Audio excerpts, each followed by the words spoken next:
Hey guys, welcome back to another video, and thank you for being here. If it's your first time, welcome to my channel, Simply Michelle. Yes, so I have been reading the story called Chance at Love, written by Moa, of course. And I just want to say thanks to everyone for supporting the videos. And last week's story, we have left off wherein you have Amora and Greg, after they have finally come full circle, with each other, and starting off on a rocky foundation, keeping it steady. There comes the in-laws with the claws out for their son. And this week, without itching, let's get right into that story. Woo, so excited. Chapter 90. Building Dreams. The sun rose soft and golden over Negril, the waves washing the shoreline with a rhythm that felt like blessing. For the first time since leaving Boston, Greg didn't feel like a fugitive from his old life. Instead, he felt like a man beginning anew, standing on the edge of something both terrifying and beautiful. And Amora was right there beside him. "Ready?" she asked. That morning, her curls bouncing lightly as the sea breeze played with them, she carried her sketchbook tucked under her arm, as if even house haunting needed the presence of her art. Greg nodded, though his chest felt heavy and than usual. "More than ready. Let's see what the future looks like," he said. They had arranged to meet with a local realtor Henry directly and discreetly recommended. A stout, cheerful woman named Mrs. Walters, who had been selling property in Negril and Mandeville for more than 20 years. She greeted them both with the easy warmth of the island. "Well now," she said, smiling broadly as she adjusted her glasses, "let's find you a place that feels like home, huh?" The first property was perched on a small hill overlooking the ocean. It was a modern villa with wide verandas, glass windows that reflected the turquoise water, and lush gardens that framed the building like a crown. "It's beautiful," Amara whispered, standing by the railing that overlooked the horizon. Her fingers brushed the wood slightly, her eyes soft with wonder. Greg watched her rather than the view. The way the sunlight touched her face, the way her lips curved into a hesitant smile, it struck him more deeply than the blue of the Caribbean. He could see her here. He could see them here. But the thought tightened something inside him. Was it too soon to imagine Amora in his life permanently? Was she ready for something so binding, so irreversible? Amara turned, catching the gaze, and for a moment her eyes sought his. As if she could read the depth of his thoughts, she laughed softly, perhaps to break the weight of it. "Don't tell me you're already picturing the walls, painted and a swing and a porch? Greg chuckled, though his throat was dry. Something like that, you can say. They toured two more houses that day.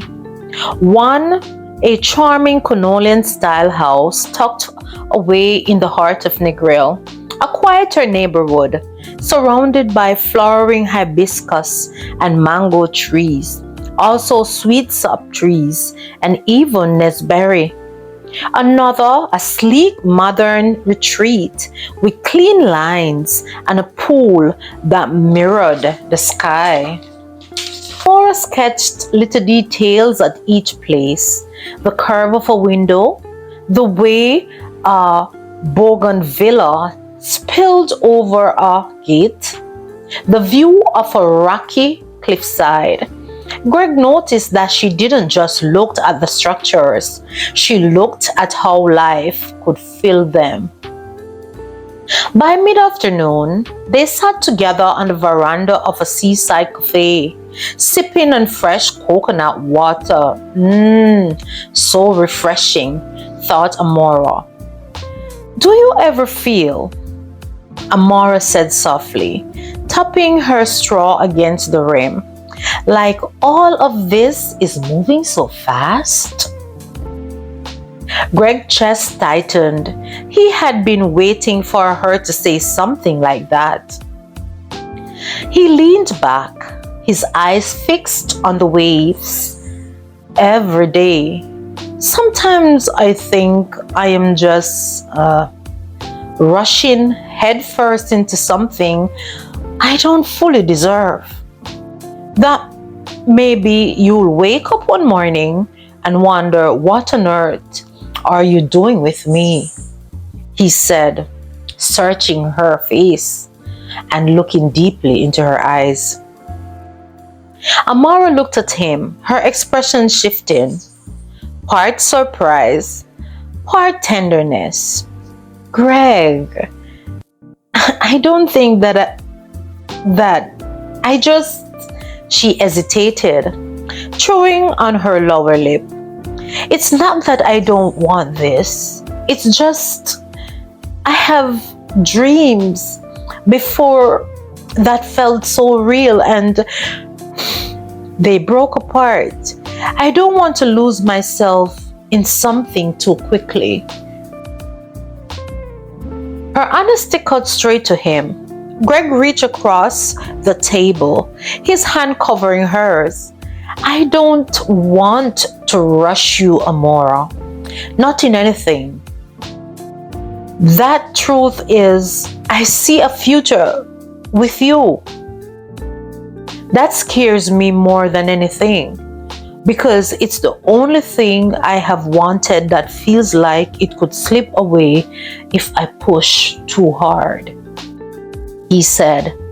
Her eyes softened, and she gave his hand a squeeze. Then let's just keep walking to it, step by step. If it's real, it won't break, she said.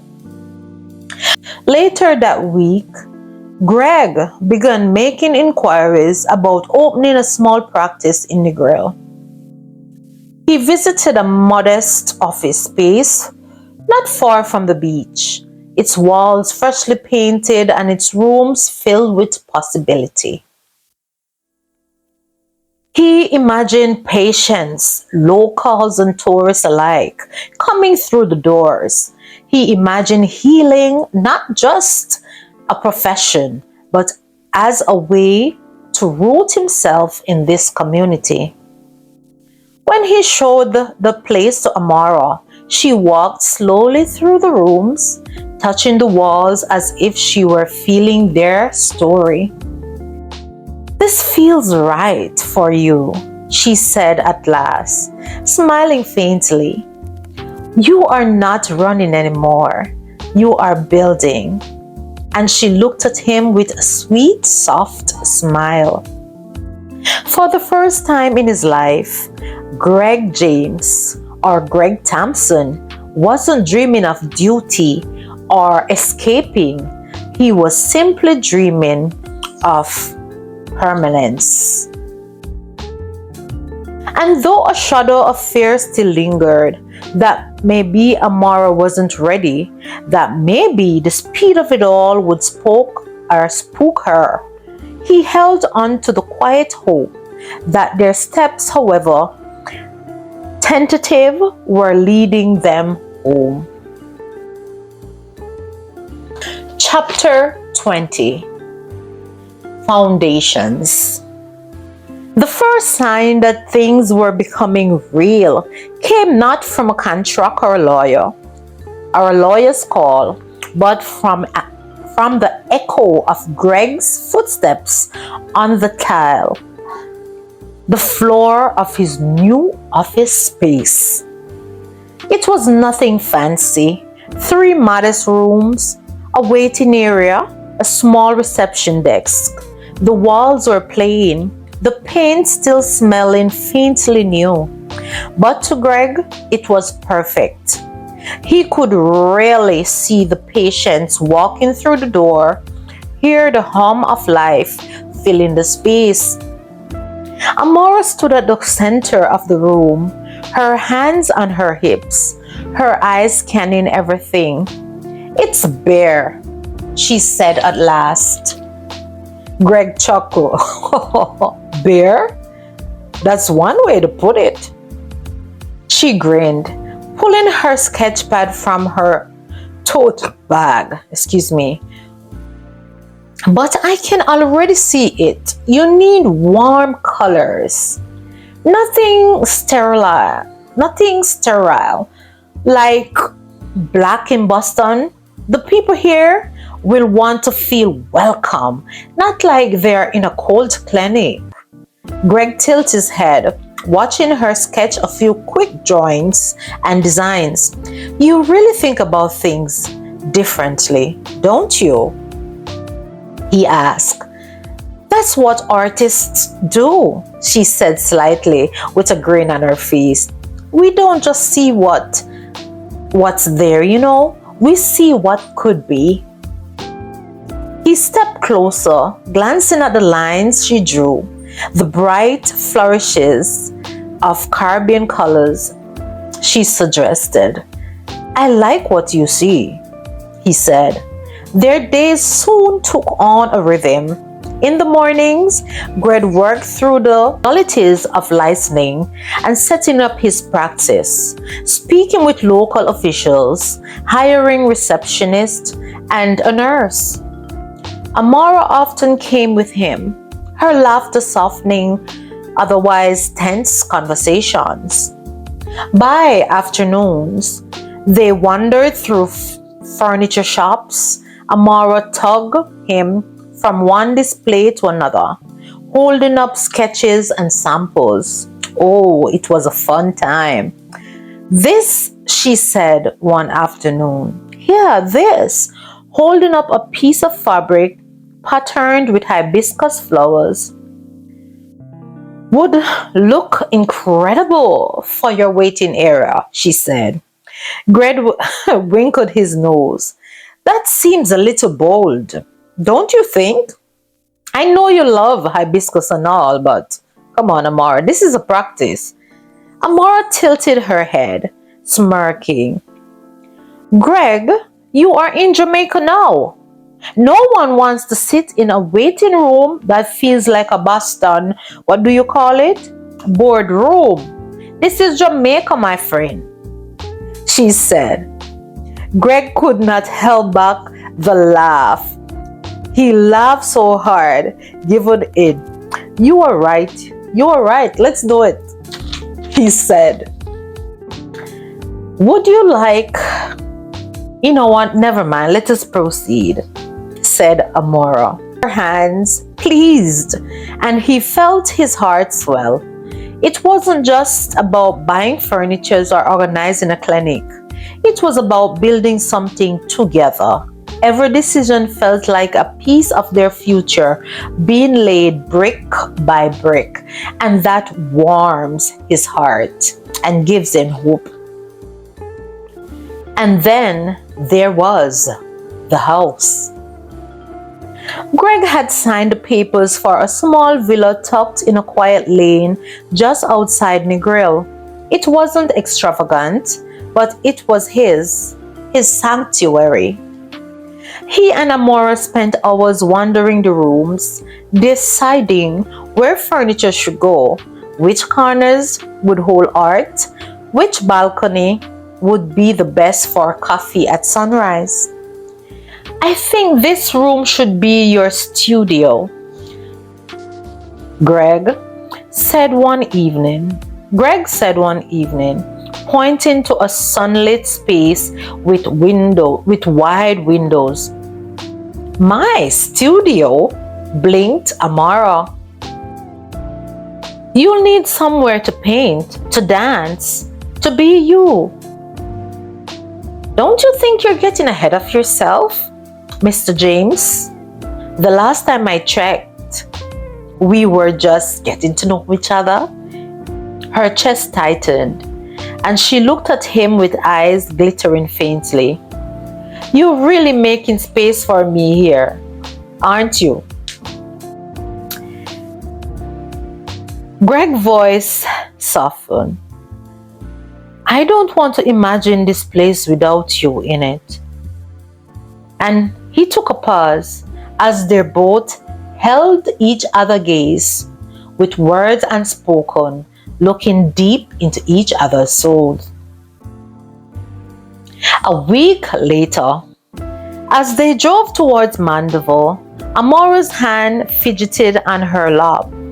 She had been quiet most of the ride, staring out of the winding roads and the misty hills rising in the distance. Greg glanced at her, concerned. You look nervous. It's my grandmother, Amara said with a small laugh that gave away that she was indeed feeling nervous and edgy. She's well. Well, she sees through people. She always has. And she's protective. If she doesn't like you... Greg smiled faintly. Then I'll just have to hope she does. Don't worry about it. Let it all just happen naturally. The house was breathtaking, nestled in the hills of Mandeville. The mansion glowed in warm cream and soft tone, its garden sprawling with orchids and ferns. Amora's grandmother, tall and elegant, despised her years.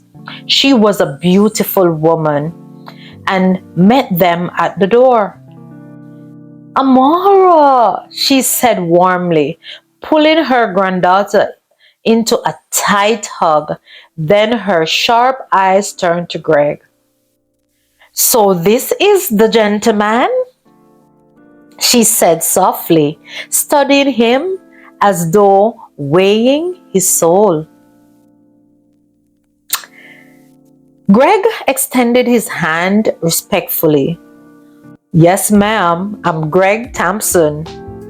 It's an honor to meet you.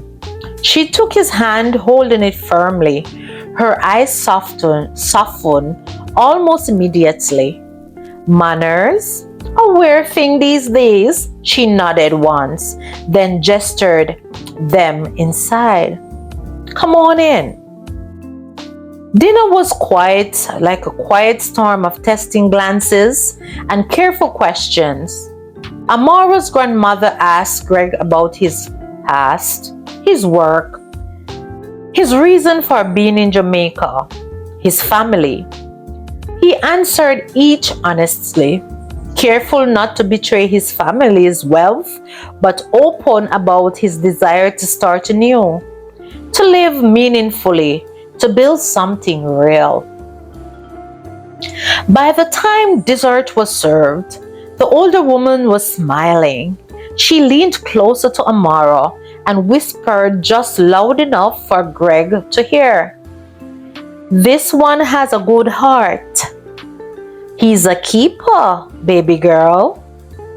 Amara blushed Ducking her head, her grandmother touched her hand firmly. Don't let fear blind you, child. I know you, Amara. You have been holding back, guarding yourself. But love like this doesn't come often. This is genuine, baby girl. You'll be a fool to push him away.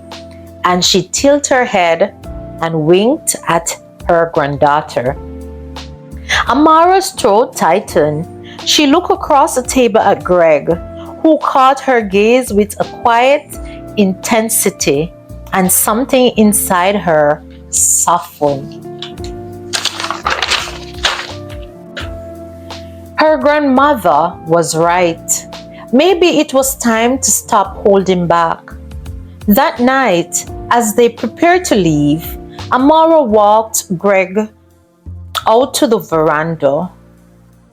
The Mandeville air was cool, the stars shining faintly above.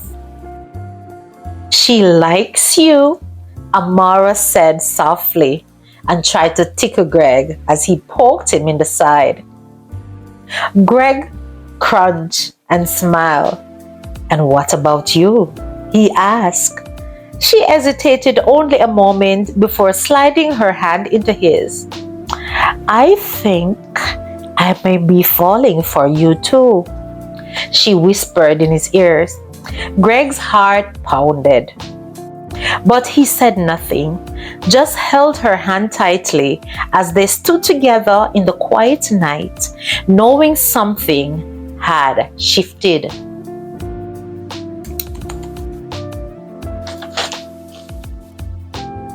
Chapter 21. Balancing Acts. The days began to fall into patterns, though nothing about it felt ordinary. Greg woke early one morning, staring with his notepads across his desk in the small office he had claimed inside his new home. Applications, medical supplies, and patient records demanded his attention. Just as often, he found himself directed by the sound of Amara's laughter somewhere in the house. She had declared herself his unofficial assistant. Though most of her work seemed to involve brightening his mood with her presence more than managing his paperwork. Greg, you can't just use these stiff back chairs in the waiting room. They're so uncomfortable, she said one morning, jogging him from his notes to a furniture store downtown. Do you want your patient leaving with back problems before they even get to see you? He groaned, rubbing his temples. I am a doctor, Amara. I fix problems, not design rooms. She flashed him a grin, tugging at his hand. And that's why you have me. By afternoon, they slipped into something lighter.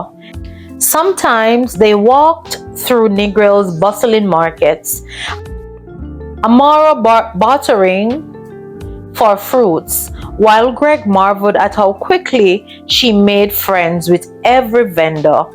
Other times, they sat on the porch of his villa, sipping coffee as they sorted through catalogs of medical supplies and home decor.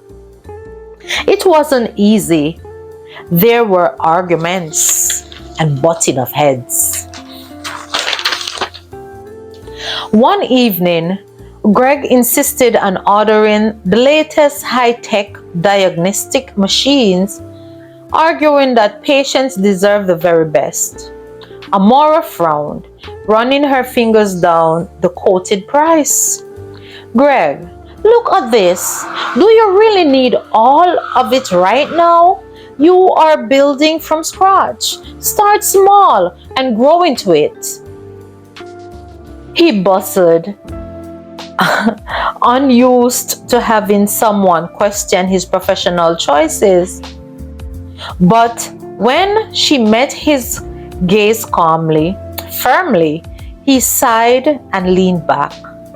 "You are right," he admitted. "I keep thinking like I am still in Boston, but this isn't Boston, is it?" Amora softened, resting her hand over his. "No, it's Jamaica. It's home for both of us now, if you let it be." His chest tightened at her words. She said them so naturally, yet each syllable carried a weight that lingered in his heart long after. Despite the stresses, they found ways to make room for joy and make each other laugh. There was the Saturday.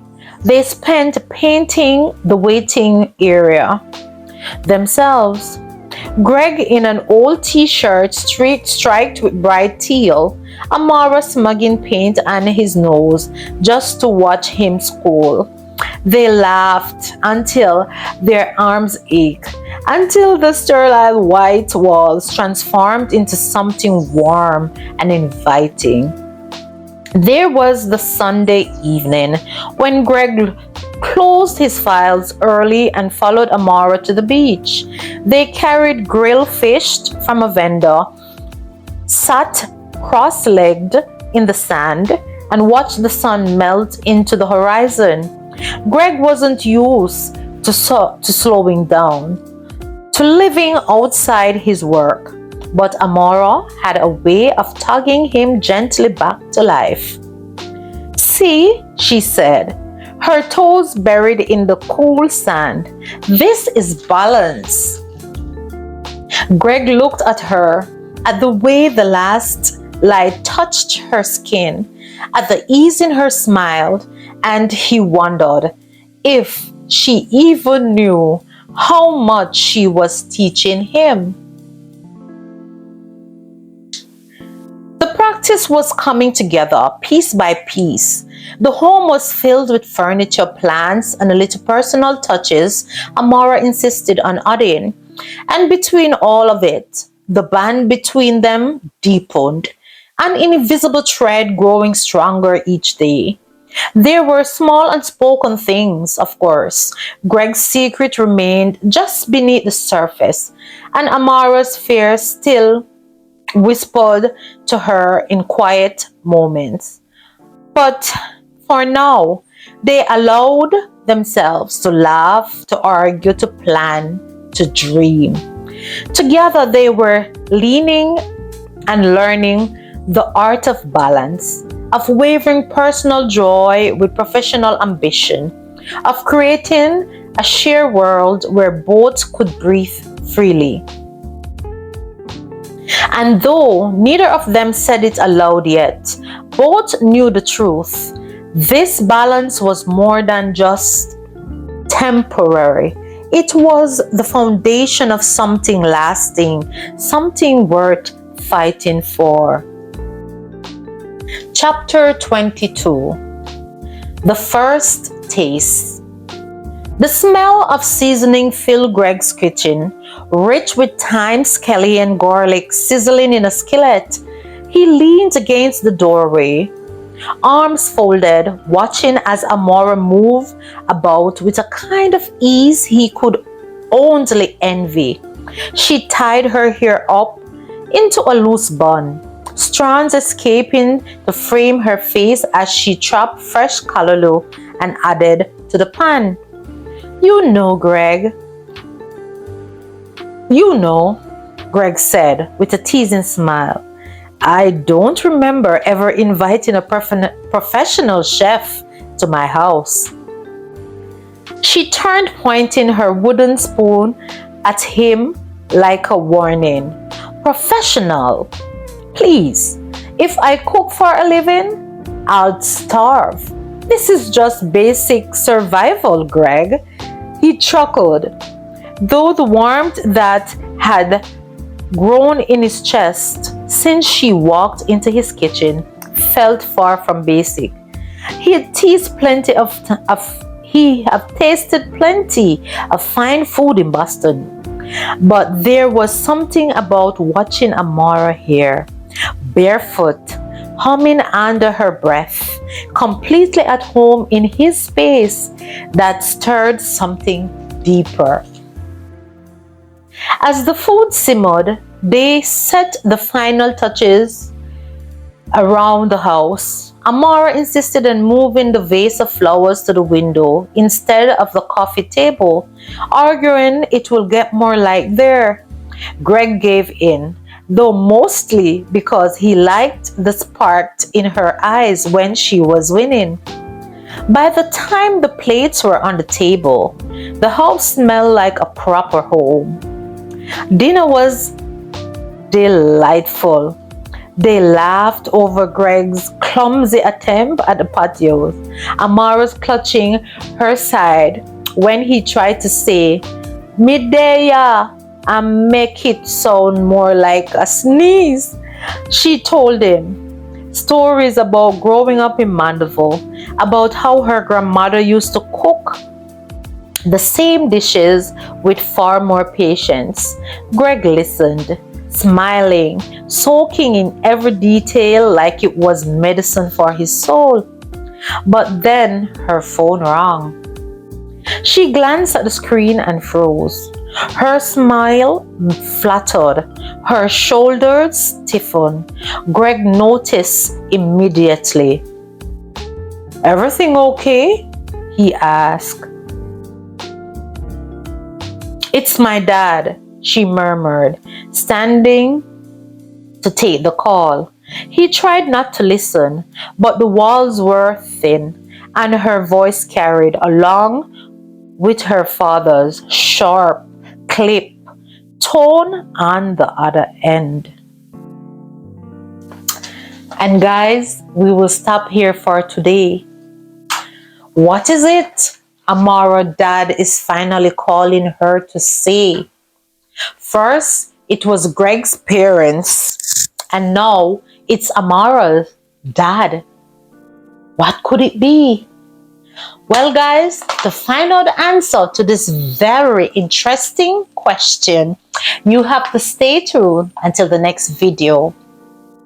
And thank you for watching thus far. And if it's your first time, remember to subscribe, like and share the video, and comment and become a part of the Simply Michelle family, and appreciate your time. I just want to say I love you guys. Thank you so much for the support. I appreciate each and every one of you. You know, and like I always say, Philippians 3 verse 14, I can do all things through Christ which strengtheneth me. So whatsoever you find to do today, make sure to do it to the best of your ability. Bye-bye.